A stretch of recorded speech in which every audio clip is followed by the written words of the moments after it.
খুব রিসেন্ট দেখা যাচ্ছে যে ফেসবুকে পোলাপান পোস্ট দিয়ে ভরে ফেলতেছে যে ভারতের সেভেন সিস্টার নাকি অক্ষত থাকবে না। কিন্তু অনেকে হয়তো জানেনই না যে আসলে এই সেভেন সিস্টারটা কি। সেভেন সিস্টার মানে কি আসলেও 7 বোন নাকি স্টেপ সিস্টার?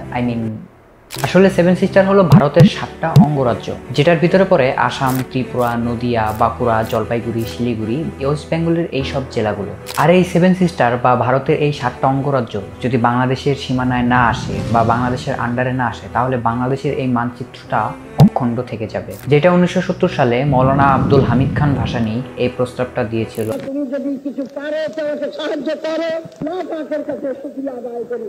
কিন্তু এত বছর পর এই অখণ্ড বাংলা বা এই ভারতের এইসব অঙ্গরাজ্য বা সেভেন সিস্টারকে দখলে নেওয়ার কথাই বা কেন আসলো, বা ফেসবুকে এইসব নিয়ে কেন এত আলোচনাও করা হচ্ছে? তো যদি ভারতের সেভেন সিস্টার বা এই অঙ্গরাজ্যগুলো দখল নেওয়ার কথা আসে, তাহলে সবার আগে যে নামটা উঠে আসেন সেটা হলো লুৎফরজামান বাবর। চট্টগ্রামের দামপাড়া পুলিশ লাইন মাঠে 2004 সালের 2 এপ্রিল দুপুরের পর যখন হেলিকপ্টারে উড়ে গিয়ে তখনকার স্বরাষ্ট্র প্রতিমন্ত্রী লুৎফুজ্জামান বাবরও 2008 সালের 13 জানুয়ারি সাবেক স্বরাষ্ট্র প্রতিমন্ত্রী লুৎফুজ্জামান বাবরের বিরুদ্ধে অবৈধ সম্পদ অর্জন এবং সম্পদ তাদেরকে ধরা যায়। 10 বছরের ব্যবধানে সেই লুৎফুজ্জামান বাবর আজ সেই মামলাতেই দণ্ডিত হলেন।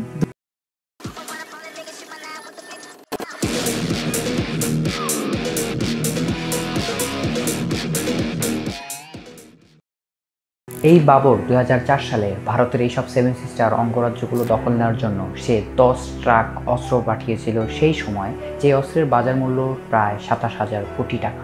আগে কখনোই এ ধরনের অত্যাধুনিক আনকরা অস্ত্র দেখেনি তাদের অনেকেই। সবচেয়ে জনপ্রিয় একটা ডায়লগ ছিল, উই আর লুকিং ফর শত্রু। শত্রু identified, no we are off man, we are looking for শত্রু, উই আর লুকিং ফর শত্রু। এই ভিডিওতে আমরা লুৎফরজামান বাবর সম্পর্কে জানবো এবং তার কর্মকাণ্ড সম্পর্কে জানবো, কেন সে এত আলোচনা আসলো বা বাবরকে নিয়ে কেন এত আলোচনা হচ্ছে এই রিসেন্ট সময়গুলোতে। তো বাবরকে কেন অ্যান্টি ভারতীয় বা ভারত বিদ্বেষী বলা হতো? তো চলুন একটু ফ্ল্যাশব্যাকে যাওয়া যাক। 1998 সালে নেত্রকোনায় লুৎফরজামান বাবরের জন্ম হয়। লুৎফরজামান বাবরের শিক্ষাগত যোগ্যতা ছিল SSC পর্যন্ত। তার শিক্ষাগত যোগ্যতা এত কম থাকলেও তার চৌকুশ বুদ্ধিমত্তার কারণে এবং তার চলাফেরার স্টাইল বা তার ভাবভঙ্গির কারণে সে সেই সময় তৎকালীন ক্ষমতাসীন দল বিএনপির একজন সিনিয়র নেতা হয়ে ওঠেন এবং তার পরবর্তীতে সে মন্ত্রিসভার দায়িত্ব পান। মন্ত্রিসভার দায়িত্ব পাওয়ার আরেকটা কারণও সেই সময়ের প্রধানমন্ত্রী খালেদা জিয়ার সে খুব প্রিয় ব্যক্তি বা প্রিয় নেতা ছিলেন, যার কারণে সে বাংলাদেশের সেই সময়ে স্বরাষ্ট্রমন্ত্রীর দায়িত্ব পালন করতেন।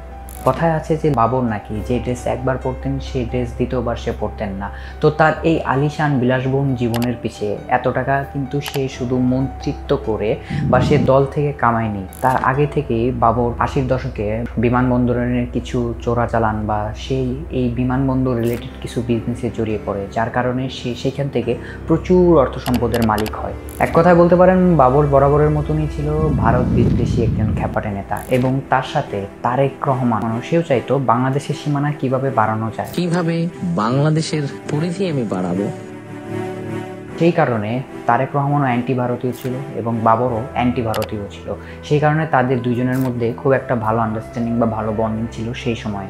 যেই কারণে বাবর স্বরাষ্ট্রমন্ত্রী হওয়ার পর তারা প্ল্যান করেছিল যে কিভাবে ভারতের এইসব রাজ্যগুলো দখল করা যায়। আর সেখানে লুৎফরজামান বাবর ছিল গ্যাংস্টার মাইন্ডের পলিটিশিয়ান, যেই কারণে বাবরের সহায়তায় সে 10 ট্রাক অস্ত্র রেডি করে ভারতে পাচার করার জন্য, যেটা চট্টগ্রাম সীমান্ত বন্দর দিয়ে ভারতে ঢোকার কথা ছিল। কিন্তু সে সরকার হলো না, সে এইসব অস্ত্রগুলো আর সে ভারতে ঢোকাতে পারেনি। সেখানে পুলিশ তার এই ট্রাক সহ অস্ত্রগুলোকে গ্রেপ্তার করেন। যখন এই অস্ত্রগুলো ধরা পড়ে তখন বাবর সেটা অস্বীকার করে যে এই অস্ত্রগুলো তার না এবং এটা কোনো গ্যাংস্টার, কোনো দলের নেতাকর্মীদের কাজ। এই অস্ত্রগুলো বাবর পুরোপুরি অস্বীকার করে। শুধু তাই না, বাবর সেই সময়ে বড় বড় গ্যাংস্টার, সব গ্যাং গ্রুপ আছে সেগুলোর সাথেও তার নাকি সম্পর্ক আছে, এরকমটা কথিত আছে। যেমন আল কায়দা বা বাংলা ভাই ছিলেন শিবিরের একজন বড় নেতা। তো বাংলা ভাই সম্পর্কে আমি আলাদা পার্টিকুলার একটা ভিডিও বানাবো, কিন্তু এখন বাবরের কথায় ফিরে আসি। তারপরে বাবর যখন তার এই অস্ত্রগুলো পাচার করা সেখানে ফেল হয়, সেই অস্ত্রগুলো ভারতে আর ঢুকতে পারে না।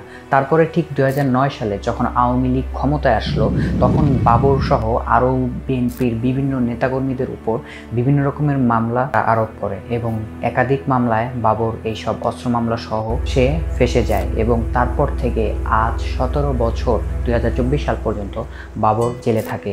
তারপরে বিএনপির পতন ঘটলে আওয়ামী লীগ সরকার থাকা অবস্থায় বাবর আর কখনো বাইরের আলো দেখতে পারেনি। আওয়ামী লীগ সরকার বা হাসিনার পতন ঘটলো, তখন বাবরকে নিয়ে সবাই নাড়াচাড়া করে এবং যেহেতু বাংলাদেশের মানুষ বেশিরভাগ অংশ কিছু অ্যান্টি ভারতীয় আছে, বাবরের মাইন্ডসেট আর বাংলাদেশি মানুষদের মাইন্ডসেট মিলে যায়, যে কারণে বাবর পুনরায় আলোচনায় আসে।